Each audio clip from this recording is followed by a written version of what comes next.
রবিপুর নামক একটি ছোট্ট গ্রামে অমিত নামে এক চাষি বসবাস করত। চাষি ছোট থাকতেই তার মা বাবা মৃত্যুবরণ করে। তখন থেকেই চাষি শেফালি বুড়ির কাছেই বড় হয়ে ওঠে। হ্যাঁ রে বাবা অমিত, তুই এবার বিয়েটা করে নে। এই বুড়ো বয়সে সংসারের বোঝা একা টানতে পারছি না। তোর বউয়ের মুখখানা দেখে মরতে চায় রে ভাবধন। কিন্তু মা, আমার কাছে এখনো অত বেশি টাকা নেই। ভবিষ্যতের জন্য কোনো টাকাও জমায়নি। আরে বাবা, ভবিষ্যৎ নিয়ে অত ভাবতে হবে না। এখন তুই বর্তমানটা নিয়েই ভাব। যতটুকু টাকা ভগবান দিয়েছে বিয়ে করার মতোই তো, বিয়েটা করে নে বাবা আমার। এরপর অমিত প্রতিদিনের মতোই মাঠে চাষবাস করতে চলে যায়। কাজ শেষে অমিত তার বন্ধু রমেশের সাথে ক্ষেতের মধ্যেই দুপুরের খাবার খেতে বসে। আরে বন্ধু, তোর মুখটা ওরকম বাংলা প্যাচের মতো দেখাচ্ছে কেন? কি হয়েছে? আর বলিস না বন্ধু, মা বিয়ের জন্য চাপ দিচ্ছে, কিন্তু ওরকম যোগ্য পাত্রী পাচ্ছি না যে বিয়ে করব। তাই আর কি, চিন্তায় আছি, বুঝেছিস? তা তোর জানাশোনা কি কেউ আছে? আমার পরিবারে তো সেরকম জানাশোনা কেউ নেই, তবে রবি কৃষক আছে না, রবি কৃষকের সুন্দরী রূপসী কন্যা আছে, তাদের সাথে কথা বলে দেখতে পারিস। তবে এখানে একটা ব্যাপার আছে, রবি কৃষকের আবার দুইজন যমজ মেয়ে, সে আবার বিয়ে দিলে দুই মেয়েকে এক ঘরেই বিয়ে দেবে। এ কি বলিস বন্ধু, এক বউ বিয়ে করব সেই চিন্তাতেই পাচ্ছি না, আবার দুইটা? তা কি করে হয় আবার বলতো? দূর বন্ধু, কি যে বলিস না তুই, দুই বিয়ে করে নিবি, এক বউ তোর সেবা করবে আর এক বউ তোর মার।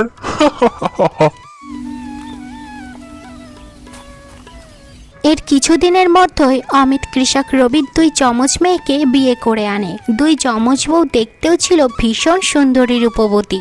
চাষির ছোট বউয়ের নাম ছিল মিনা। সে ছিল ভীষণ শিক্ষিত, তবে সে সারাদিন নিজের রূপচকচক নিয়েই ব্যস্ত থাকত। অন্যদিকে বড় বউয়ের নাম ছিল টিনা। সে ছিল ভীষণ মায়াবী প্রকৃতির। সারাদিন শাশুড়ির সেবা যত্ন করত, তবে সে পড়ালেখা জানত না। এ দিদি, আমার কাপড়গুলো ধুয়ে দে তো, অনেক ময়লা হয়েছে, এক্ষুনি জলদি ধুয়ে দে। এখন কি করে যাই? দেখছিস তো রান্না চাপিয়েছি, উনি এসে যাবে কাজ থেকে। আমি রান্নাগুলো শেষ করে পরে যাই, কেমন? হ্যাঁ, তোর কত বড় সাহস, তুই আমার কথা মান্য করিস না? তোর মতো অশিক্ষিত মেয়ের রান্না কখন শেষ হবে, এরপর আমার কাপড় ধুয়ে দিবি, সেই অপেক্ষা করব আমি? তুই এবার থাম ছোট, বাবার বাড়িতেও আজীবন আমার শিক্ষা নিয়ে খোঁটা দিয়েছিস, এখন শ্বশুর বাড়িতে এসেও তাই করছিস। তুই থাম, আমি এক্ষুনি ধুয়ে দিচ্ছি। ছোটবেলায় বাবার টাকার অভাবে দুই বোনকে একসাথে পড়াতে পারিনি। আমি নিজে না পড়ে আমার বোনটাকে পড়িয়েছিলাম, আর আজ সেই বোন আমার বারবার আমার শিক্ষা নিয়ে খোঁটা দিচ্ছে। তখনই তার শাশুড়ি সেখানে আসে। বড় বৌমা, ও বড় বৌমা, তুমি না রান্না বান্না করছিলে? অমিত তো এলো বলে, তোমার রান্না বান্না কি হয়ে গেছে? না মা, আমার রান্না বান্না এখনো হয়নি। আসলে ছোট আমার কাপড়গুলো ধুয়ে দিতে বলল, তাই কাপড় ধুতে চলে এলাম মা। সে কি, আমার ছেলেটা তো কাজ থেকে এক্ষুনি এসে যাবে। ঠিক আছে, তুমি কাপড় ধো, তাহলে আমি ছোট বৌমাকে একটু রান্নার দিকটা দেখতে বলি, কেমন? বৌমা, তুমি তো বসেই আছো, তাহলে যাও একটু দুপুরে রান্নাটা সামলে নাও। আমার ছেলে এলো বলে এখনো রান্না হয়নি, ওদিক দিয়ে বড় বৌমাও কাজে ব্যস্ত, বুঝেছো? একটু যাও মা। মা, এ কি বলছেন আপনি? আমাকে আপনি হুকুম দিচ্ছেন? আপনার সাহস তো অনেক বেশি হয়ে গেছে দেখছি। কি বলো কি বৌমা এইসব? এটা তো তোমারই সংসার, এখানে কাজ করলে শিক্ষিত অশিক্ষিতর কি আছে? এসব আপনার মতো অশিক্ষিত মূর্খ মহিলারা বুঝবে না। ভবিষ্যতে আমাকে কোনো কাজের হুকুম দেওয়ার আগে 10 বার ভাববেন। আপনার বড় বউয়ের মতো আমি চাইলেই আমি সব কাজ করতে পারবো না, ঠিক আছে?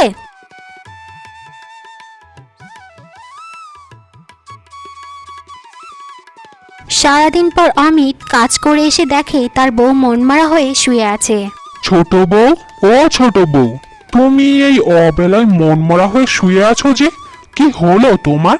সকাল থেকে গাটা ম্যাচ ম্যাচ করছে গো, হাতে পায়ে প্রচুর ব্যথা, আর এই অসুস্থ শরীরে কাজ করি না দেখে তোমার মা কতগুলো কথা শোনালো আমায়। এ কি বলছো বউ?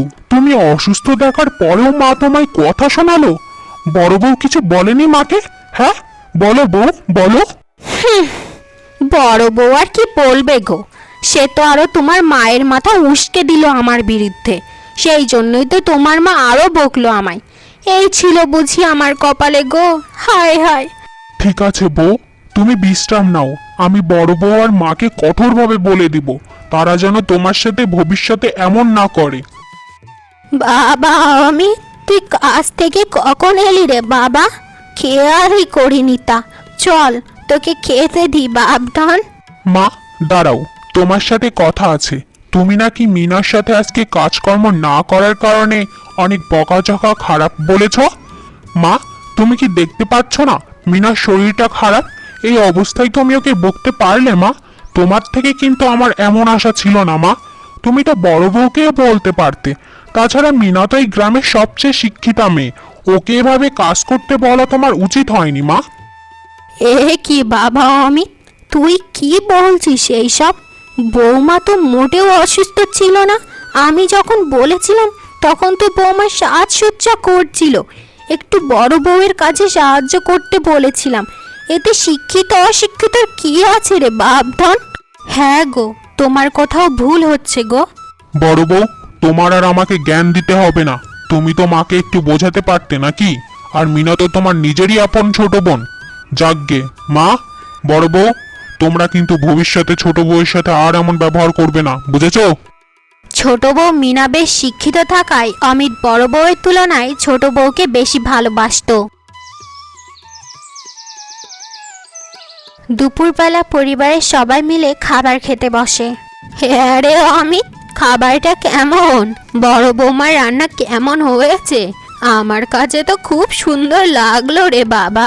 হ্যাঁ মা, বড় বউ দারুণ মজার রান্না করেছে। বড় বউ, এমন রান্না আরো করে খাওয়াবে কিন্তু। নিশ্চয়ই নিশ্চয়ই, নিন না, আরো নিন। আমি আজ বেশি করেই রান্না করেছি। আজকে আমার শরীরটা খারাপ দেখে রাঁধতে পারলে কালকে আমিও রাঁধবো আমার স্বামীর জন্য। তখন আপনি আঙুল চাটতে লাগবেন। আমার রান্না বড় দিদির চেয়েও মজা, বুঝেছেন স্বামী? ঠিক আছে বউ, তাহলে তো খুবই ভালো। আমি জানি তোমার রান্না বেশিই মজা হবে। আমার মতো শিক্ষিত সুন্দরী মেয়ে থাকতে ওই গেয় ভূত ভালো রান্না করে আমার স্বামীর মন জয় করে নেবে? না না না, আমি থাকতে সেটা হতে দিব না। খালি সকালটা হোক, তারপর দেখাবো মজা। পরের দিন সকালে দুই বউ মিলে তাদের স্বামীর জন্য রান্না করতে থাকে। হ্যাঁ রে ছোট, তোর রান্নায় কি আমার কোনো সাহায্য করতে হবে? না মানে তুই তো কোনোদিন রাঁধিসনি, লাগলে আমাকে বল। আগে থেকে রাঁধুনি তো কি হয়েছে? তোর মতন গেঁয়ো থেকে কি এখন আমার রান্নার আইডিয়া নিতে হবে নাকি? আমার মতো শিক্ষিত মেয়েদের না রান্না করার জন্য আগের থেকে কোনো দক্ষতা লাগে না, বুঝেছিস? ঠিক আছে বাবা, তুই একাই রান্না কর। আমি তাহলে একটু ঘাটের পাড় থেকে খাওয়ার জল নিয়ে আসি। খাওয়ার জন্য জল ফুরিয়ে গেছে, আমার রান্নাটা চাপিয়ে গেলাম, কেমন?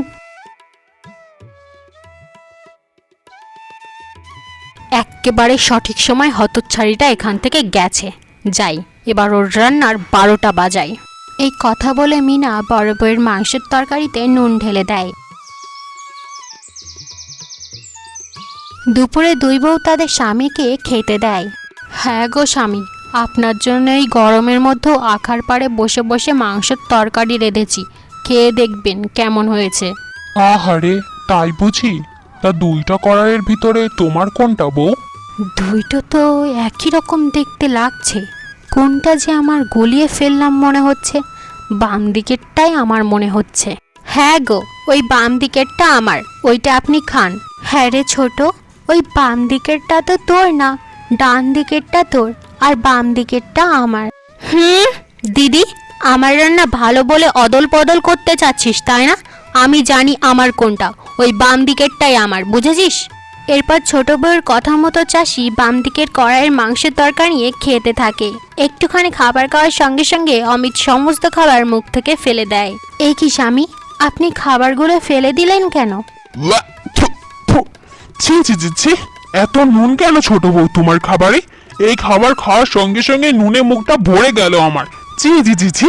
হ্যাঁ, তার মানে দিদি সঠিক কথাই বলছিল, ডান দিকেরটাই আমার। এখন আমার অভিনয় করতে হবে, তাড়াতাড়ি করি অভিনয়। কি কি বললে? আমার খাবারে নুনে পোড়া? কই, আমি তোমাকে দেওয়ার আগে তো চেখে নিয়েছিলাম, তখন তো নুন ছিল না। কত টেস্টি ছিল।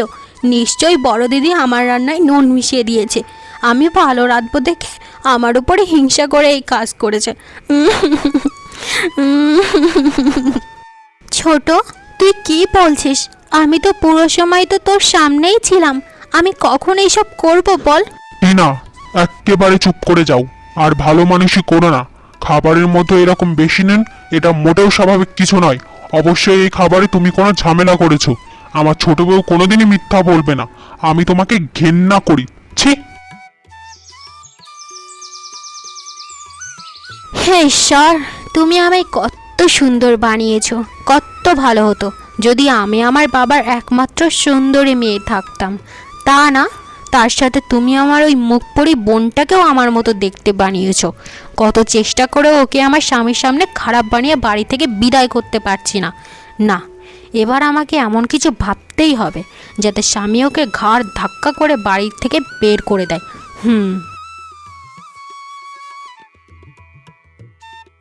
রাত্রিবেলা মিনা চুপি চুপি বড় বউয়ের ঘরে এসে খাটের নিচে একটা গহনার বাক্স লুকিয়ে দেয়।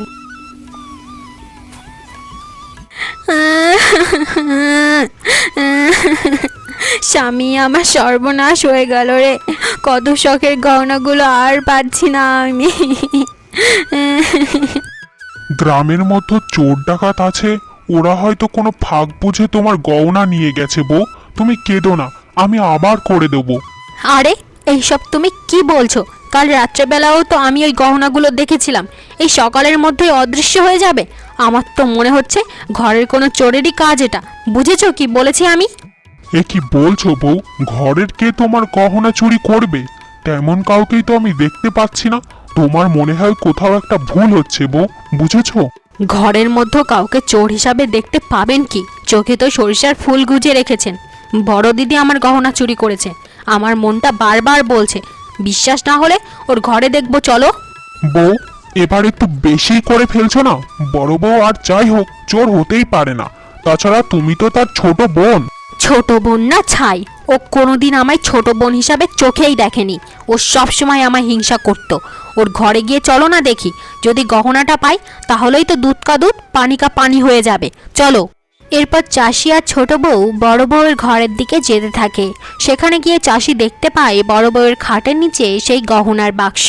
ছোট বউ, আমি নিজের চোখে বিশ্বাস করতে পারছি না। তুমি তো ঠিকই বলেছিলে। এখন তো বিশ্বাস হয়েছে ছোট বউয়ের কথা? সবসময় তোর মুখোশটা দেখেই সব ভুলে যান। আসলে ও একটা শয়তানি। বড় বউ, এই বড় বউ, বড় বউ। এই কি স্বামী, এই কি ছোট, তোমরা হঠাৎ আমার ঘরে কি করে? কোনো কি সমস্যা হয়েছে? সমস্যা তো হবেই। যেই ঘরে এরকম মুখোশধারী চোর লুকিয়ে থাকে সেই ঘরের সমস্যা হবে না? তোমার গয়না লাগতো আমায় বলতে, তাই বলে নিজের ছোট বোনের গহনা চুরি? ছি ছি ছি ছি ছি ছি। স্বামী, আপনি এসব কি বলছেন? আমি তো কিছুই বুঝতে পারছি না। কি হয়েছেটা কি? ছোট, বল আমায়। দিদি, তুই ধরা পড়ে গেছিস। আর এই ন্যাকামো করিস না। তোর এই মুখোশটা না আমার স্বামীর সামনে আমি ধরিয়ে দিয়েছি হাতে নাতে। আমার সোনা চুরি করে রেহাই পাবি ভেবেছিলি তুই? ছোট, মুখ সামলে কথা বল। আজীবন তুই আমায় অপমান করে এসেছিস, আমি কিচ্ছু বলিনি। কিন্তু আজ এই চুরির বোঝা আমি কোনো মতেই মানব না, বুঝেছিস তুই? এই বড় বৌমা, একে তো অন্যায় করেছো, এখন আবার আমার আদরের ছোট বউয়ের মুখে মুখে কথা বলছো? তোমার মতো বউয়ের আমার দরকার নেই। বেরিয়ে যাও এখান থেকে, বেরিয়ে যাও। এ কি রে বাবা, সকাল সকাল বড় বৌমার ঘর থেকে এত চেঁচামেচি কিসের? দেখি তো। আরে বাবা অমিত, কি হয়েছে? বড় বৌমা কাঁদছে কেন? কি আর হওয়ার বাকি আছে মা? তোমার আদরের বড় বৌমা শেষে কিনা আমার ছোট বউয়ের গয়না চুরি করে ধরা খেয়েছে। কি বলিস কি এইসব? চোর, তাও আবার বড় বৌমা? বাবা, তোর কোথাও একটা ভুল হচ্ছে রে। বড় বৌমা কোনো দিনই চুরি করতে পারবে না। তাও আবার নিজের ছোট বোনের গহনা। মা, আপনি যে সবসময় অন্ধভাবে বড় বৌমার পক্ষ নেন, এ আর নতুন কি? কিন্তু সত্যটা আমরা নিজের চোখেই দেখেছি, বুঝেছেন আপনি? মা, তোমাকে তোমার ছেলে সত্যটা বলার পরেও তুমি শুধুমাত্র এই চোরের পক্ষই নিচ্ছ? এটা কিন্তু আমি মানব না মা।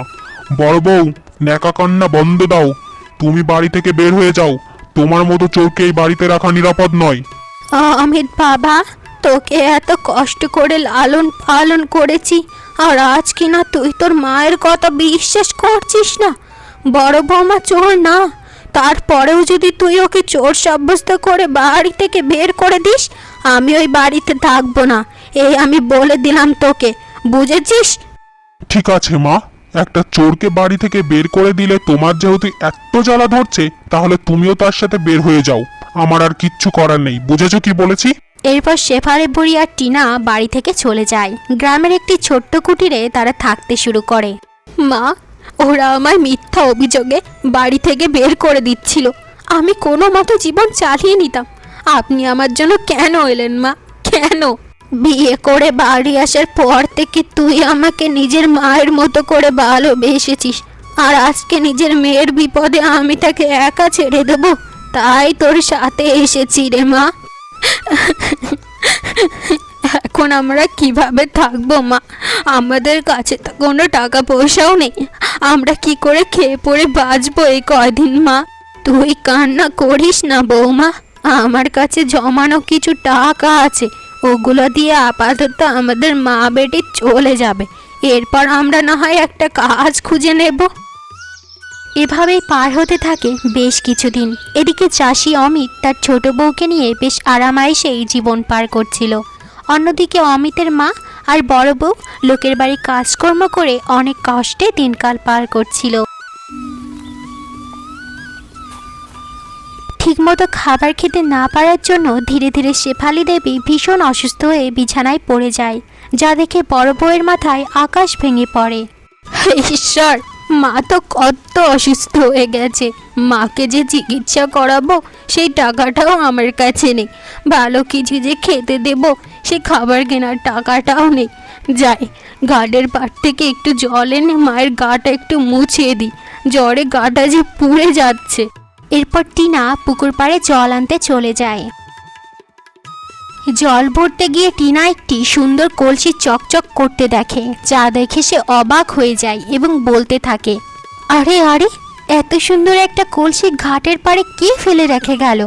যাগ্গে, আমার কলসিটা অনেক পুরাতন হয়ে গেছিল, ফুটো দিয়ে পানি পড়ছিল, এই কলসিটাই এখন থেকে আমি ব্যবহার করব, এটা দিয়েই জল নিয়ে যাই।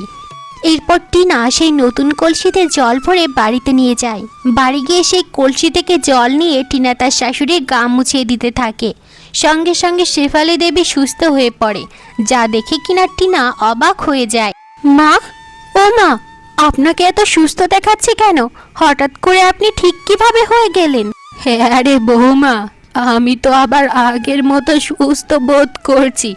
আমি তো ভুলেও ভাবিনি আমি এত তাড়াতাড়ি সুস্থ হয়ে যাব। তার মানে মা, এই কলসি কোনো সাধারণ কলসি নয়, এই কলসি জাদুকরী মহাশক্তিমান কোনো কলসি।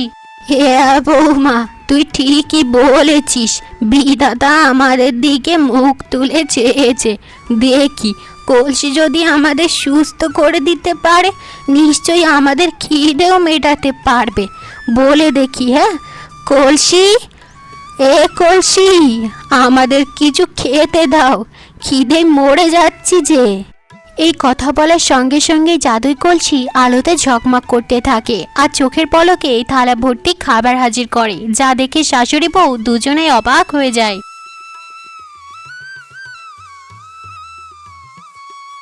বেশ কিছুদিন পর চাষি অনেক অসুস্থ হয়ে বিছানায় পড়ে যায়, সে আর কাজ করতে যেতে পারে না। দীর্ঘদিন কাজে না যাওয়ার কারণে অমিতের সংসারে ভীষণ অভাব দেখা যায়, ঘরে সমস্ত খাবার ফুরিয়ে যায়। হে বিধাতা, তুমি আমায় এখন পাপের ফল দিচ্ছ। স্বামী অসুস্থ হয়ে ঘরে পড়ে আছে, ঘরে অভাব, খাবার দাবার কিচ্ছু নেই। এদিক দিয়ে সমস্ত কাজকর্ম করতে করতে আমার কোমরটা ব্যথা হয়ে গেল। বড় দিদি আর শাশুড়িটা বিদায় করার পর থেকে খেটেই মরে যাচ্ছি। আর অন্যদিকে বড় বউ টিনা এবং তার শাশুড়ি জাদু কলসির মাধ্যমে বেশ সুখে শান্তিতে দিনকাল পার করছিল। তাদের সংসারে আর কোনো অভাব ছিল না।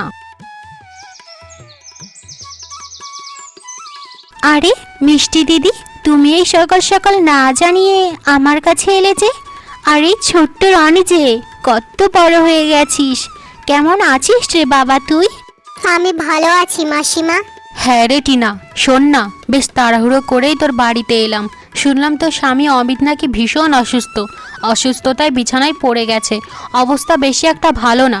রাগ অভিমান ভেঙে তুই তোর স্বামীকে একটু দেখতে যাস কেমন? সঙ্গে সঙ্গে টিনা তার শাশুড়ির কাছে এসে সমস্ত ঘটনা খুলে বলতে থাকে আর অঝরে কাঁদতে থাকে স্বামীর জন্য। এই কি বৌমা, আমার অমিতের শরীর খারাপ। চলো চলো, তাড়াতাড়ি চলো, জাদুকরি কলসি নিয়ে সাহায্য করি গা আমার ছেলেটাকে। কিন্তু মা, ওরা তো আপনাকে অপমান করে তাড়িয়ে দিয়েছিল, তারপরেও আপনি যাবেন? আমি না হয় একাই যাই মা। তুই কি বলছিস বৌমা? আমার কলিজার তন অসুস্থ হয়ে পড়ে আছে। কি অপমান করেছে না করেছে সেইগুলো আর আমার মাথায় নেই বৌমা।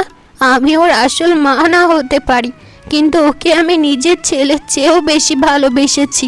এবার চল মা। এরপর বড় বউ এবং তার শাশুড়ি জাদু কলস নিয়ে তাড়াতাড়ি করে অমিতের বাড়িতে গিয়ে অমিতের গায়ে কলসির পানি ঢেলে দিতে থাকে। সঙ্গে সঙ্গে অমিত আবার আগের মতো সুস্থ হয়ে যায়। এরপর অমিত তার ভুল বুঝতে পারে। মা, বড় বউ, তোমরা আমায় ক্ষমা করে দিও। আমি তোমাদের সাথে অনেক অন্যায় করেছি, আর আজ আমার খারাপ সময় তোমরা ছুটে এসে আমায় ঠিক করে দিলে। বড় বউ, তুমি কম শিক্ষিতা ছিলে বলে আমি কোনোদিন তোমায় মূল্য দিইনি। আমায় তুমি ক্ষমা করে দিও বউ। হ্যাঁ গো দিদি, তুই আমাকে ক্ষমা করে দিস। তোকে আমি বড় দিদি হিসেবে কোনো দিনও সম্মান করিনি, আর আজ তুই কিনা আমার স্বামীর বিপদে তার জীবনটা রক্ষা করেছিস। আমার ভুলের কারণেই তোকে বাড়ি ছাড়তে হয়েছে। আমাকে ক্ষমা করে দিস দিদি। বোন আমার, তুই যে তোর ভুল বুঝতে পেরেছিস, এটাই আমি খুশি রে ছোট। আর স্বামীর বিপদে স্ত্রী আগে আসবে, এটা খুবই স্বাভাবিক। হ্যাঁ আরে বাবা অমিত, যদিও আমি তোর আসল মা না, তারপরেও তোকে লালন পালন করে সেই হিসাবেই তোকে একটা কথা বলি। কোনোদিন কোনো মানুষকে তার বাহ্যিক সৌন্দর্য আর শিক্ষাগত যোগ্যতার কারণে মূল্য দিবি না, মূল্য দিবি তার মনের সৌন্দর্য দেখে।